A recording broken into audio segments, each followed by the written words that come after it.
Laidą remia Fakto Auto. Naujausi Citroen modeliai, modernus dizainas, kasdienis praktiškumas ir net 8 metų arba 200 000 kilometrų garantija.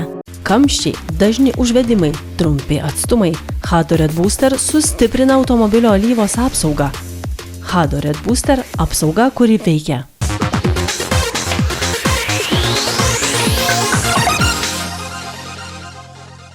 Labas rytas, autopiloto žiūrovai. Šiandien naudoto automobilio rubrikoje papasakosiu apie 4 kartos Lexus GS. 4 kartos Lexus GS.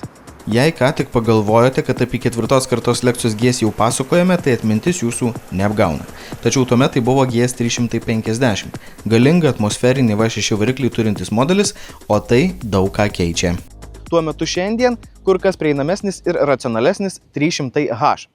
Tai reiškia, kad čia yra hibridas. Bet manau, kad tai yra puikia proga prisiminti stipriasias tokio 4 kartos GS modelio savybės, tuo pat metu pažvelgti į jį kaip į vidutinio dydžio premium segmento hibridinį pasirinkimą. 4 ir paskutinė Lexus GS karta debiutavo 2012-aisiais, o karštligiškai mėginant šį modelį išlaikyti rinkoje jis buvo atnaujintas 2015-aisiais. Visgi galiausiai 2020-aisiais japonai pasidavė ir iš šio rinkos segmento pasitraukė apskritai. Tačiau kaip bebūtų, savo žymę GS paliko ir dabar jis yra vienas iš galimų pasirinkimų ieškant naudoto vidutinio dydžio premium klasės sedano. Bet ar jis turi pranašumų palyginus su pagrindiniais konkurentais? Jeigu tokį GS modelį lygintume su 5 serijos BMW ar E klasės Mercedesu, tai jo kaina yra šiek tiek didesnė, tačiau už tai gaunate geresnę kokybę ir patikimumą. Visgi toks Lexus netiks norintiems dinamikos.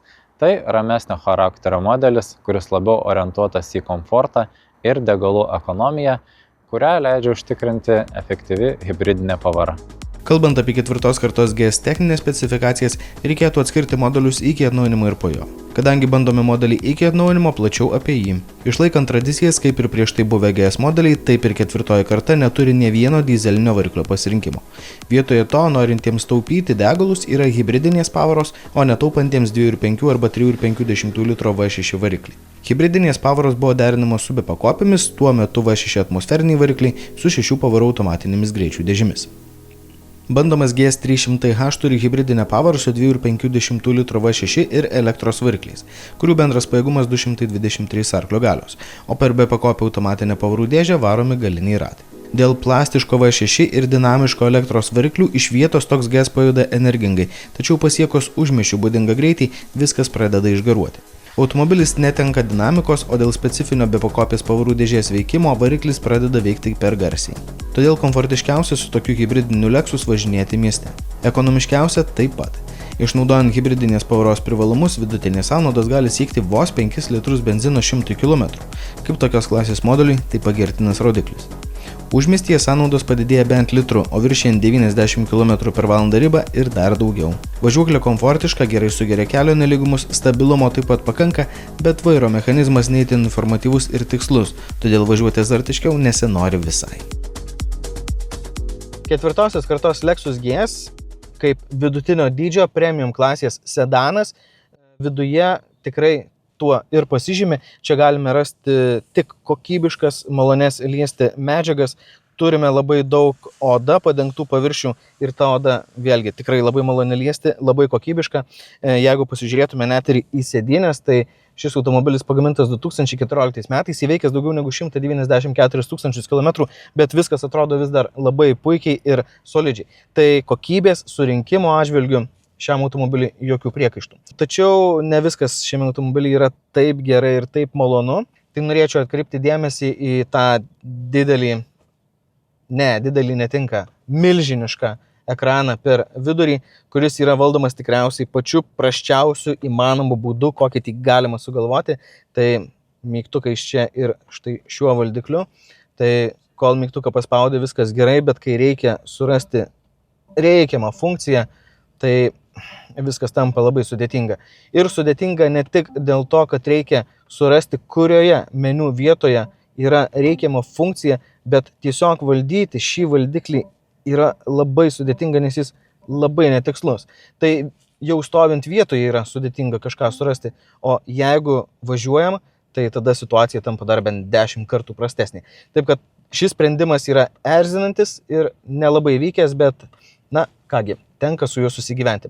Na, apskritai tai yra iš tikrųjų patogus, kokybiškas, tikras premium klasės modelis. Morališkai galbūt jau kiek ir pasenęs, tačiau jeigu jums tai visai nesvarbu, o svarbiau yra komfortas, kokybė, patikimumas, tai būtent šis Lexus 4 kartos GS iš tikrųjų suteikia šias savybės. Nors tai vidutinio dydžio premium klasės sedanas, bet gale sėdintiems aukštesniems keleiviams gali kiek pritrūkti vietos galvai, o bagažinė apie 70-90 litrų mažesnė nei 5 serijos BMW ar E klasės Mercedes'e. Tačiau 4 kartos Lexus GS savo pagrindinius konkurentus visą galvą lenkia patikimumo atžvilgiu. Pagrindiniai vairuotojų nusiskundimai tai dėl sąlyginai didelio svorio, greičiau nusidėvintys važiuoklės guminiai elementai, trūkinėjančios stoglangių sandarinimo gumos bei stringantys stabdžių suportai. Ir viskas. Hibridinės pavaros net ir po daugiau nei 10 metų ar pasiekia 250-300 tūkstančių kilometrų ribą veikia gerai.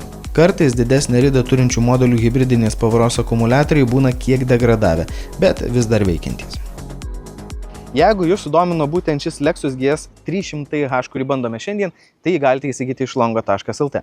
Šiuo metu šio Lexuso kaina yra 17 500 €. Taip pat trumpai priminsiu, kad jis pagamintas 2014 metais, yra įveikęs truputį daugiau negu 194 tūkstančius kilometrų ir yra varomas hibridinės pavaros, kurią sudaro 2,5 litro benzininis bei elektros varikliai, kurių bendras pajėgumas 223 arklio galio. Šiuo metu šis Lexus yra Longo atstovybėje Vilniuje, bet jeigu esate iš kito Lietuvos miesto ir neturite galimybės atvykti į sostinę, nieko tokio, Longo šį automobilį jums gali pristatyti tiesiai į namus. 4 kartos Lexus GS 300H nėra išraiškingas, vairuoti jį taip pat nuobodu, multimedijos valdymas nenuobodus, bet šiuo atveju tai neprivalumas. Tačiau šis modelis gali būti geras pasirinkimas tiems, kurie tokios klasės sedanus ieško ne tik aukštesnio premium lygio, bet ir patikimumo bei sąlyginai mažų degalų sąnaudų.